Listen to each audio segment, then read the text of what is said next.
한때 저희 이제 첫째 아이가 지금 8살 초등학생이 됐는데 조금 더 어릴 때 역할놀이에 푹 빠졌던 적이 있어요. 그러니까 마치 소꿉놀이 하는 것처럼 이렇게 어떠한 캐릭터를 정해놓고 그 역할에 딱 그 역할대로 이렇게 따라하면서 이렇게 노는 거죠. 언젠가는 저에게 공룡놀이를 하자고 이렇게 이야기를 하더라고요. 그래서 본인은 이제 공룡계의 끝판왕 티라노사우루스 하겠다.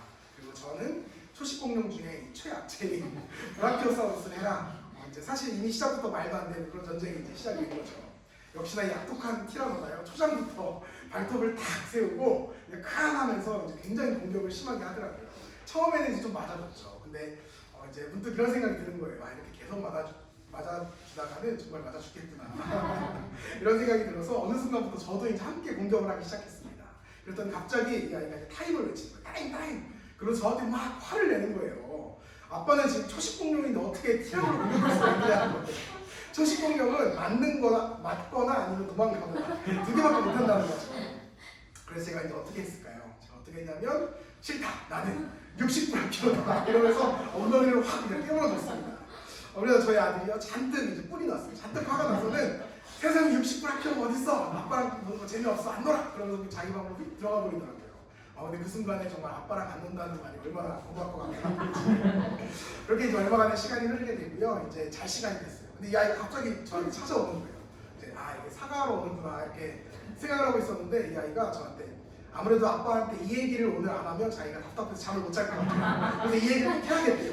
그러면서 하는 말이 뭐냐면 아까 자기가 이제 우리가 했던 그 역할놀이에는 다 짜놓은 판이 원래 있었대요. 원래는 자기가 짜놓은 판이 있었다는 거죠. 근데 이제 티라노가 나타나면 이제 브라키오가 놀래서 도망가다가 티라노한테 맞아 죽는 그런 이야기를 다 생각을 해놨는데 갑자기 이제 브라키오가 미쳐 날뛰는 바람에 그 이야기가 다 이제 망했다 이제 그런 이야기를 하더라고요.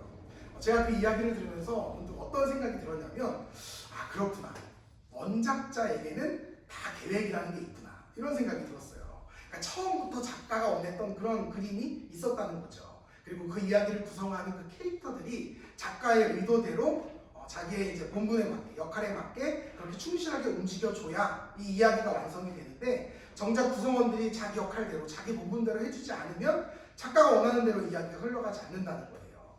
각자의 구성원들이 작가의 의도대로 그 역할에 충실한 것.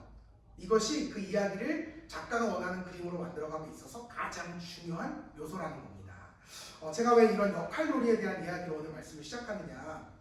사실 제가 여러분께 드리고 싶은 이야기는 이 속에 다 담겨있기 때문에 그래요. 오늘 성경이 우리에게 주는 메시지가 무엇이냐. 결론부터 미리 말씀을 드리자면 온 땅의 주인이신 창조주 하나님. 그 창조주 하나님께서 이 땅 가운데 교회를 세우신 데에는 그 이유와 목적이 분명하게 있으시다는 겁니다. 그것이 무엇이냐? 바로 복이에요. 복. 하나님께서는 끊임없이 산 가운데 복 주시기를 원하십니다. 이 복을 바꾸어 말하자면 구원이라고도 표현할 수 있을 것 같아요. 하나님께서는 이 땅 가운데 죄에 빠져 죽어가는 모든 영혼들을 다시금 구원하기를 원하셨어요.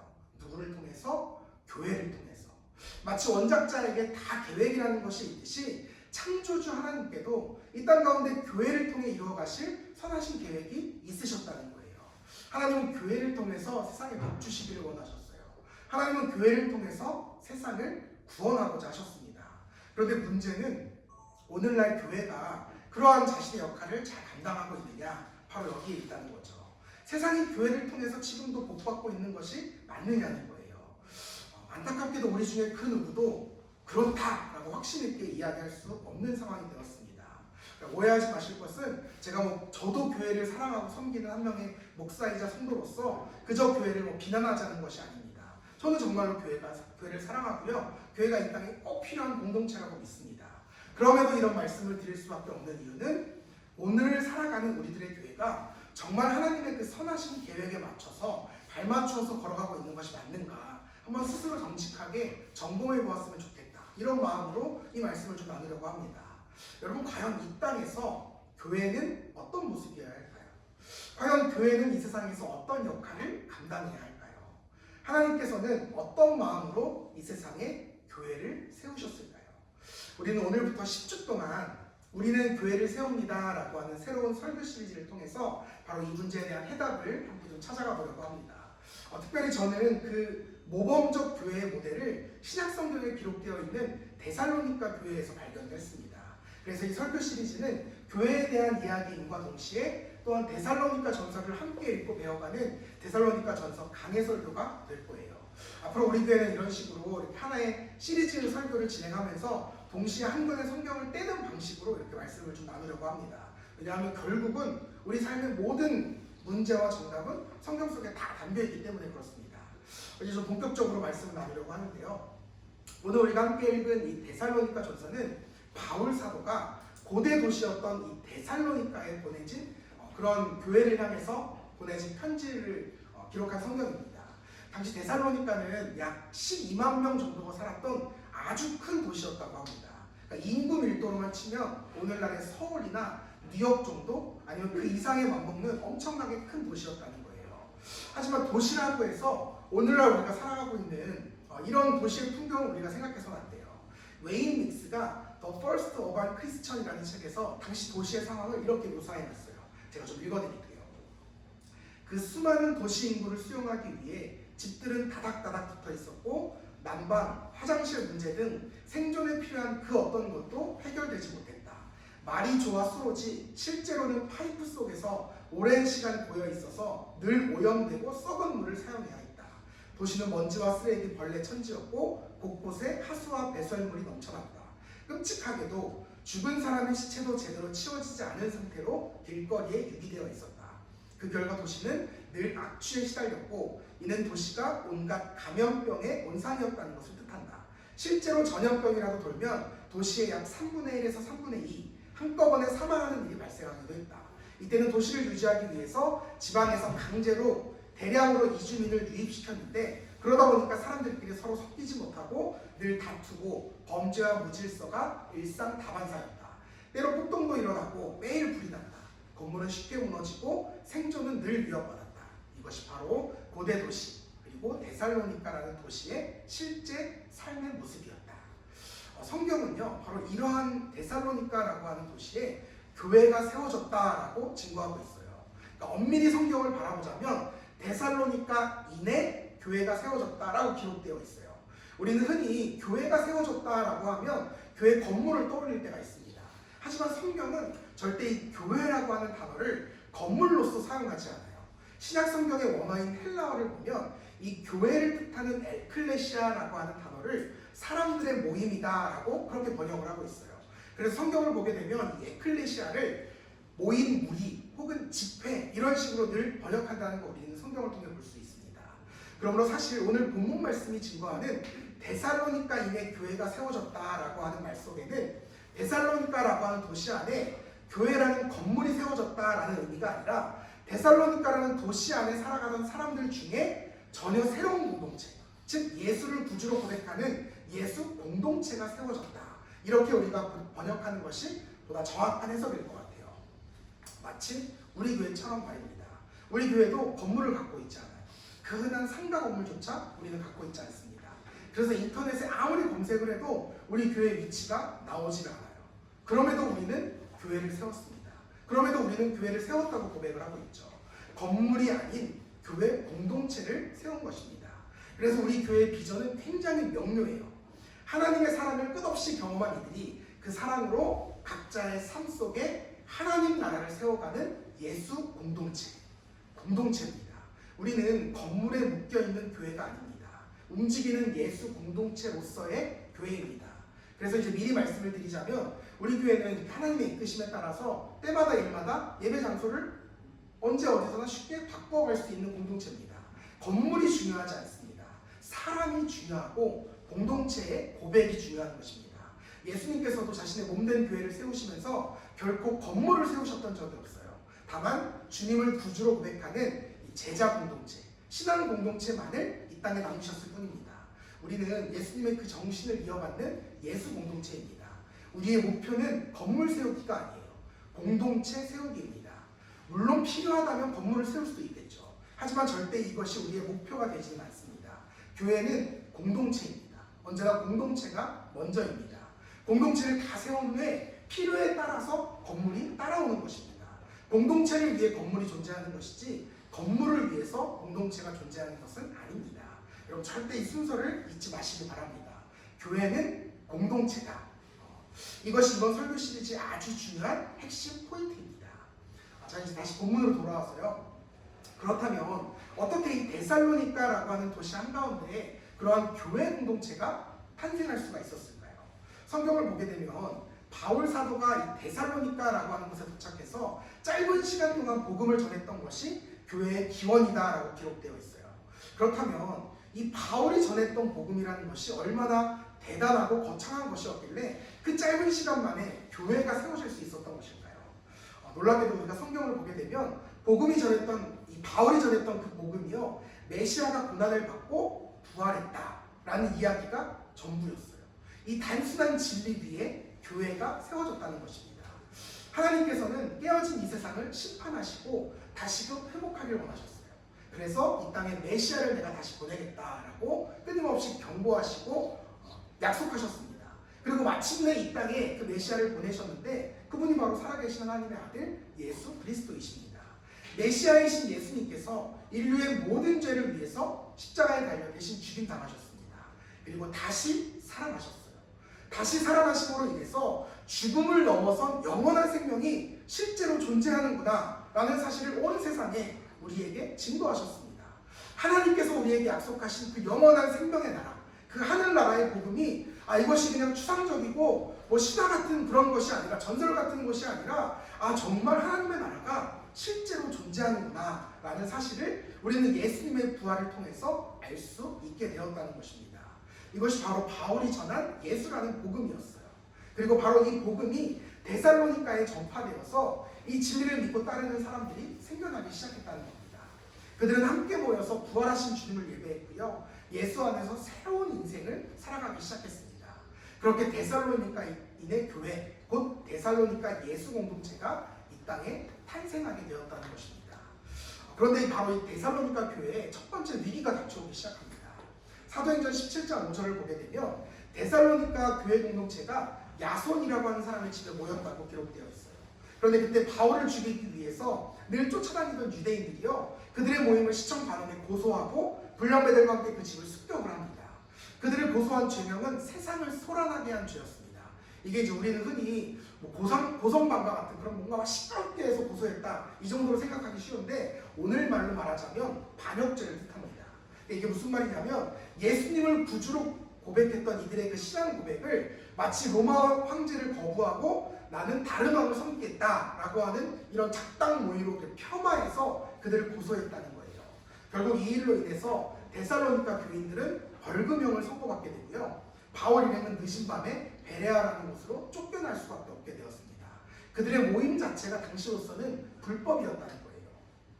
이처럼 데살로니가 교회는 무척 불안한 가운데 세워졌고요, 더욱이 아직 세워진 지 얼마 되지도 않은 아주 약하고 어린 교회였습니다. 여기에 외부 환경은 교회에 대해서 무척이나 적대적이었고, 심지어 바울 일행이 쫓겨난 나머지 그들을 돌보아준 목회자마저도 그들에게 할 수 없었습니다.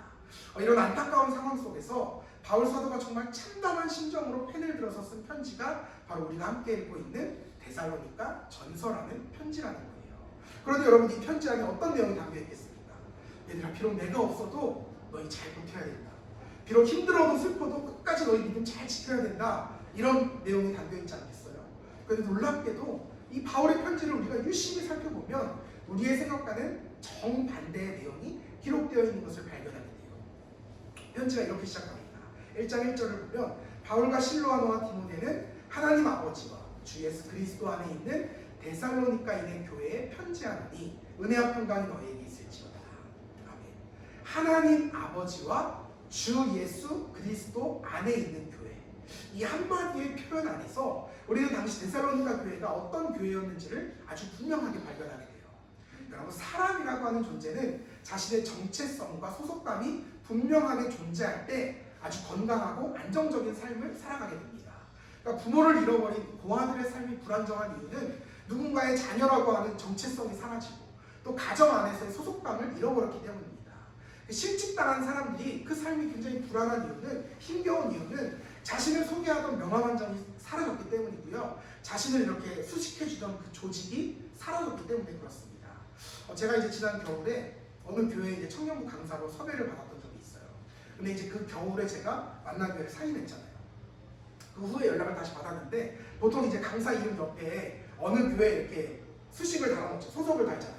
근데 제가 그 소속이 없어졌습니다 라고 이야기하니까 섭외를 취소하더라고요.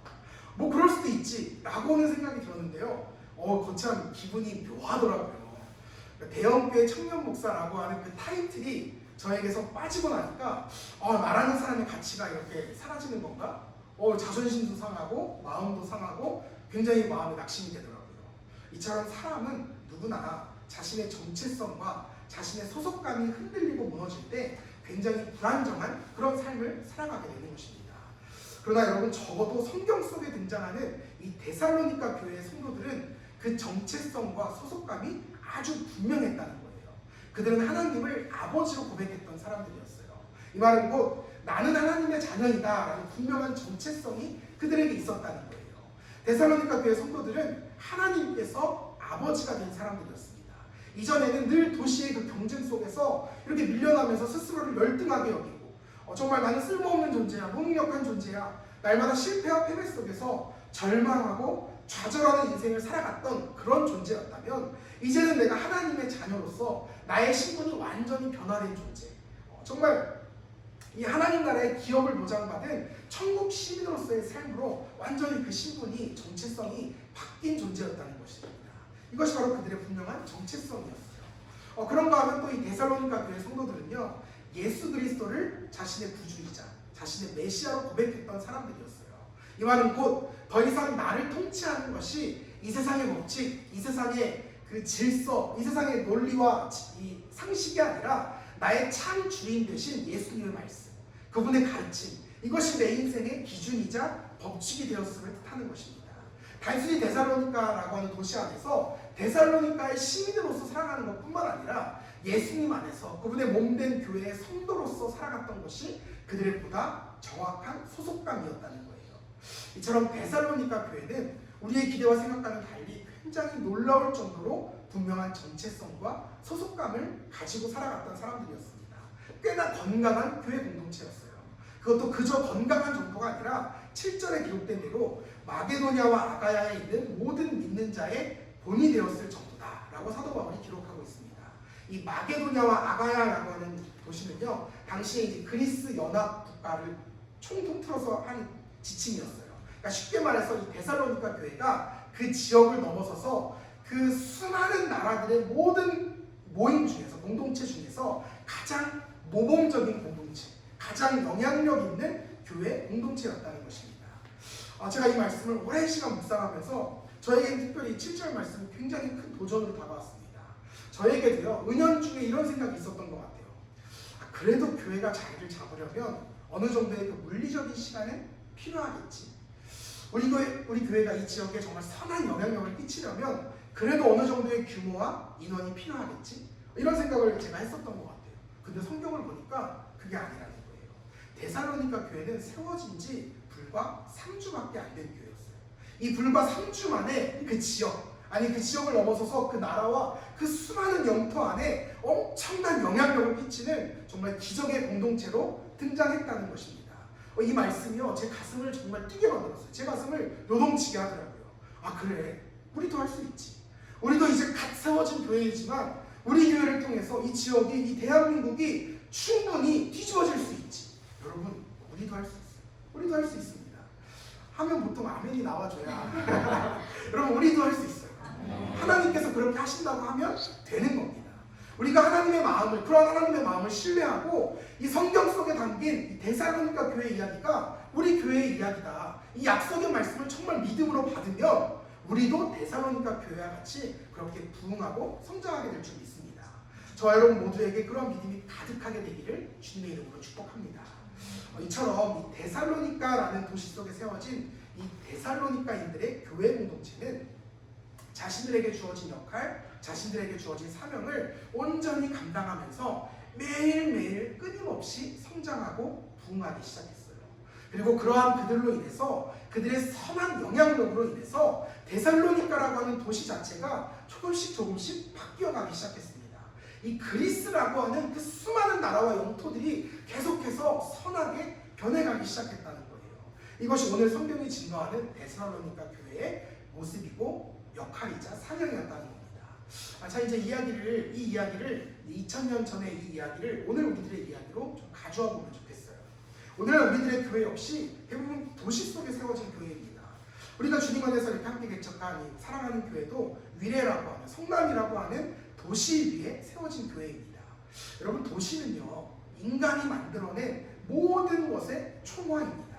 창조주 하나님을 닮은 인간들이 그 그칠 줄 모르는 창조력으로 수많은 기술과 문화를 개발해냈습니다.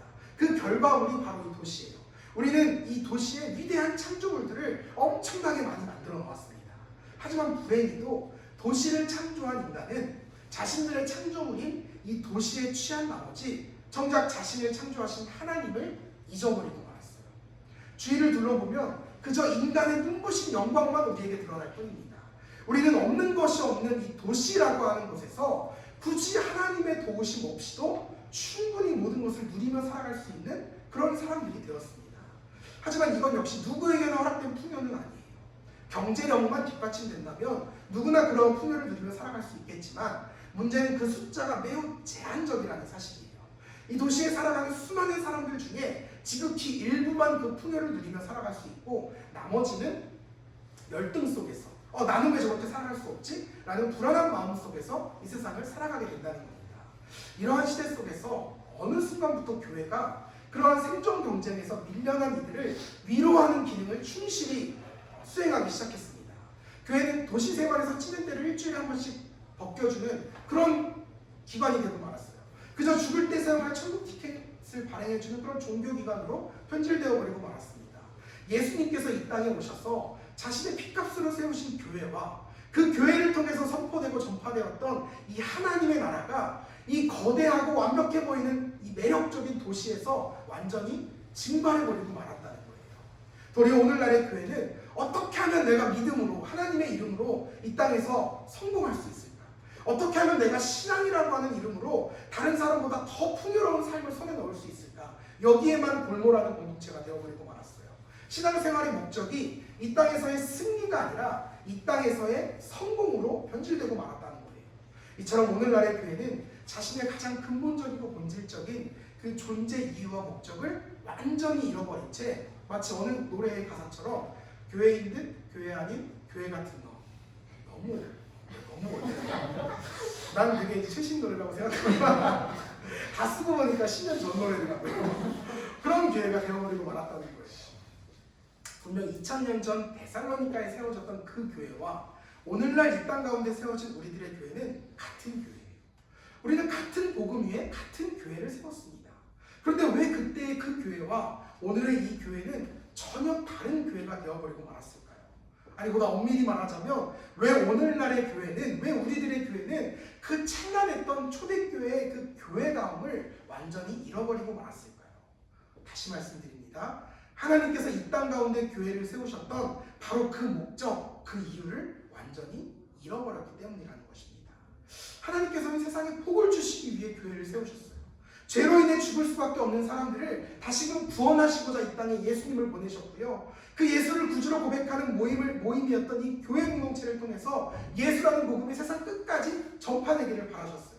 세상 끝날까지 모든 민족에게 복음을 전파하라 라고 말씀하셨던 그 예수님의 지상명령, 곧 선교와 전도라는 가장 본질적인 사명을 교회는 완수해야만 했습니다.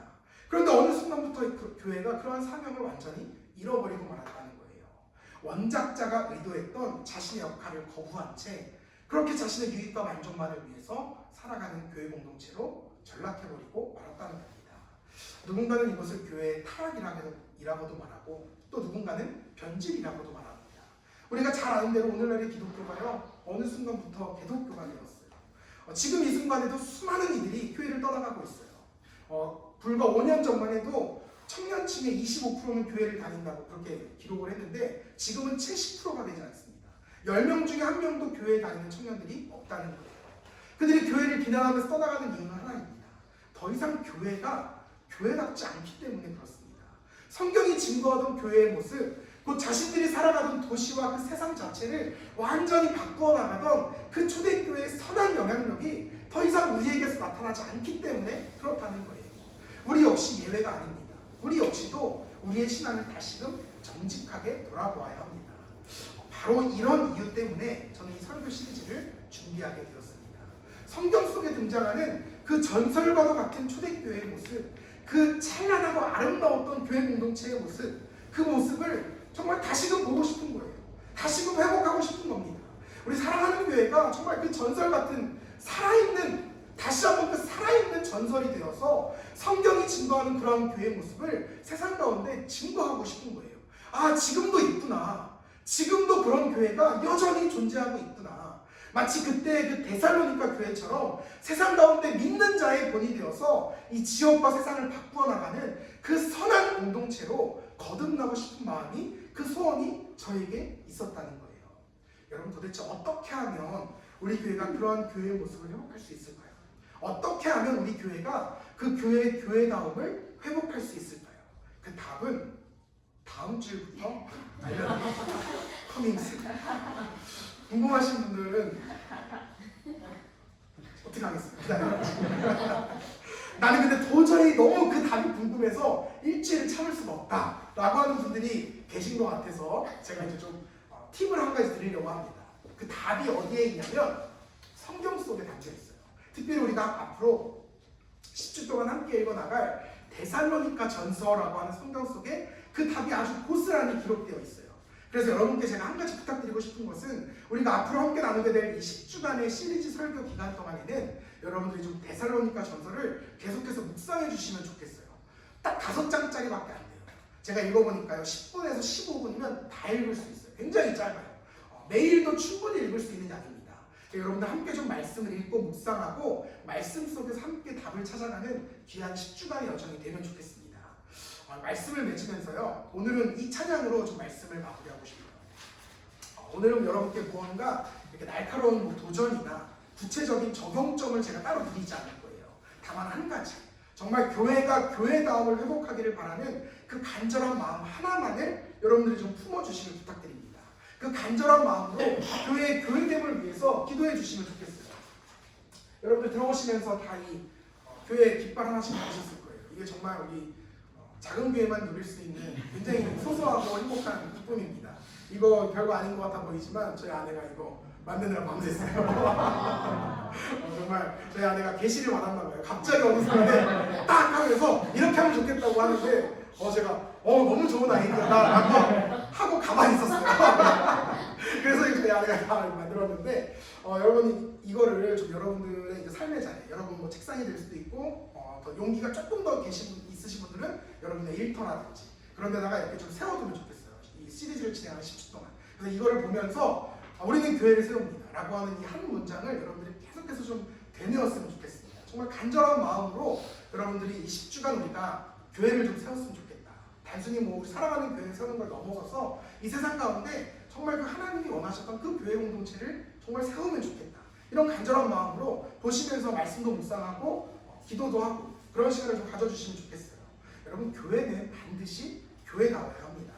여러분, 교회가 교회되기만 하면, 교회가 하나님께서 처음 세우셨던 그 목적대로 바로 서기만 하면 온 세상은 정말 교회 때문에 복을 받게 될 것입니다. 교회로 인해서 하나님께서 홀로 영광 받으실 거예요. 저는 간절히 소망해요. 우리 교회부터 그런 교회가 되기를 바랍니다. 우리 교회부터 정말 교회답게 하옵소서. 우리 교회부터 변화되게 하옵소서. 우리 교회가 교회되게 하옵소서. 이번 한 주간 이러한 간절한 마음으로 주님 앞에 교회를 위해 기도하는 저와 여러분이 되기를 주님의 이름으로